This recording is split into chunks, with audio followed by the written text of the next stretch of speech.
तुरंत पीसीसी सभापति घोषणा कराଯାऊ एपरी दाबी करिसेंती वरिष्ठ कांग्रेस विधायक तारा प्रसाद वाहिनीपति। हाइकमांड तुरंत पीसीसी सभापति घोषणा करंतु बोली तारा दाबी करिसेंती।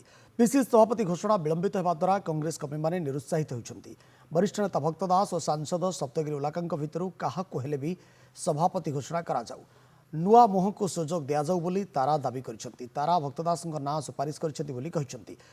तेबे जहाकु करंतु पछे किंतु तुरंत पीसीसी सभापतिଙ୍କ नाम घोषणा करबाकू तारा दाबी दोहराई सेपटे एने प्रतिक्रिया रखिंट वरिष्ठ कांग्रेस नेता संतोष सिंह सालुजा।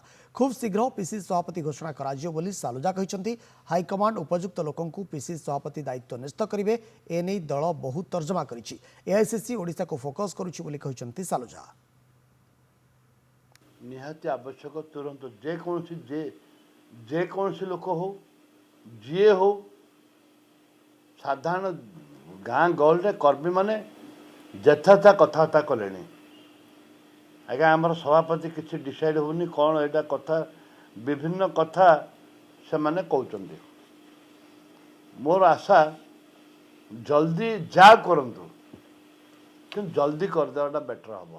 लोक अतिष्ठ होकर आम आड़े कांग्रेस आड़े ढलुंट कि मुखिया लोक नहीं आम जा कौन करूँ बोली पचार।